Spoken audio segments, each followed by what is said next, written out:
Assalamualaikum warahmatullahi wabarakatuh. Selamat pagi, salam sejahtera untuk kita semua para subscriber ASP TV dimanapun Anda berada.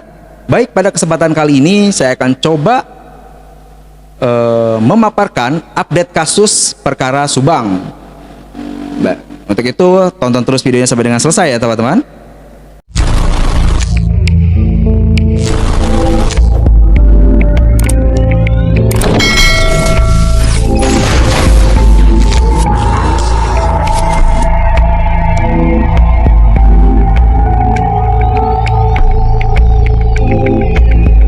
Kasus Subang yang sudah terhenti 2 tahun atau tidak ada kejelasan pelakunya siapa, korbannya itu adalah ibu dan anak, dan sekarang di tahun 2023 bulan Oktober kemarin sempat viral kembali karena adanya pengakuan dari salah satu pelakunya, yaitu termasuk masih keluarganya, yaitu keponakannya yang bernama Ramdhanu. Ramdhanu mengakui pembunuh dari ibu dan anak ini adalah Y. Yang diketahui Y tersebut masih keluarganya, atau lebih jelasnya adalah suami dan ayah dari korban. Lantas bagaimana kejadiannya? Awal mula di tahun 2021 itu, Ramdhanu diminta oleh Yosep untuk membawa golok.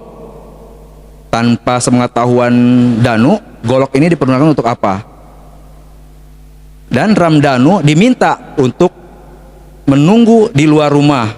Nah, pada saat itu ternyata golok tersebut dipergunakan oleh Y untuk mengeksekusi istrinya yang sedang tertidur.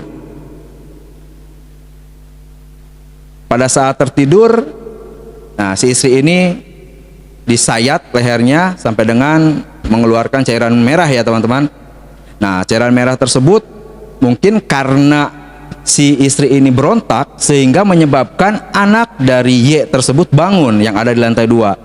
Ketika dia mendekat ke kamar orang tuanya, dia melihat orang tuanya sudah berlumuran cairan merah, dan dia melihat di dalam kamar orang tua itu ada ayahnya, ada ibu tirinya, dan anak-anak ibu tirinya. Nah, di situ A ini yang termasuk adalah anak kandung dari Y mencoba lari atau melarikan diri, tapi hal tersebut sia-sia karena dikejar oleh anak tiri dari Y, dan setelah itu dibentur-benturkan sampai dengan meregang nyawa juga.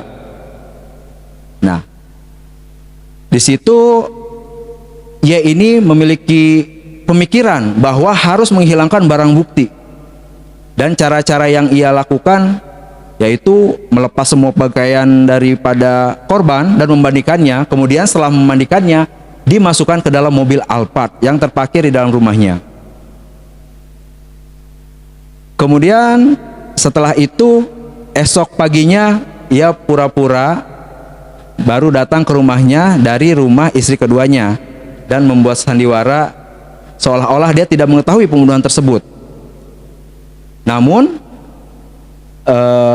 setelah 2 tahun berjalannya kasus ini tanpa adanya tersangka, dari pengakuan Ramdhanu ini semuanya mulai terkuak. Walaupun sampai detik ini Y sama sekali tidak mengakui, walaupun di 2021 dulu sebenarnya ada kecurigaan dari masyarakat dan kepolisian bahwa di bajunya Y itu ada bercak-bercak darah, tetapi Y mengaku kalau bercak darah itu adalah darah yang ada ketika dia mencoba mengangkat para korban di dalam mobil Alphard tersebut. Sehingga entah mengapa Y itu lepas dari tuduhan atau sangkaan dari pihak kepolisian. Dari kasus tersebut kita bisa melihat teman-teman, apakah pembunuhan terhadap ibu dan anak ini masuk ke dalam kategori pasal 338 atau pembunuhan biasa, atau masuk ke pasal 340 pembunuhan berencana. Nah, jika kita lihat dari kesiapan Y mempersiapkan pembunuhan pertama, yaitu istri tuanya, itu bisa jadi masuk ke pasal 340 menurut dari analisis saya. Akan tetapi untuk pembunuhan yang kedua, nah karena ini tidak direncanakan, pada awalnya Y tidak akan membunuh anaknya, tetapi karena ketika pembunuhan anaknya melihat kejadian pembunuhan tersebut sehingga terjadilah pembunuhan kedua yang terjadi kepada anaknya, yaitu A. Atau mungkin saja bisa jadi untuk pembunuhan terhadap A itu merupakan kekerasan yang berakhir pada pembunuhan, bukan 338 juga, bisa jadi pasal lain. Kalau yang pembunuhan yang pertama itu kemungkinan bisa masuk ke pasal 340. Namun sampai saat ini kepolisian juga belum menentukan pasal mana yang masuk, dikarenakan masih dalam penyelidikan dan tersangka Y juga masih belum mengakui, walaupun pada saat rekonstruksi pembunuhan dia mengikuti. Apabila mungkin teman-teman ada analisis lain, mungkin wah di luar 338 atau di luar 340, silakan komen di kolom komentar sehingga kita bisa sama-sama belajar dan sama-sama menganalisis dan mengikuti kasus-kasus yang lainnya, atau dalam hal ini kasus Subang sampai dengan selesai.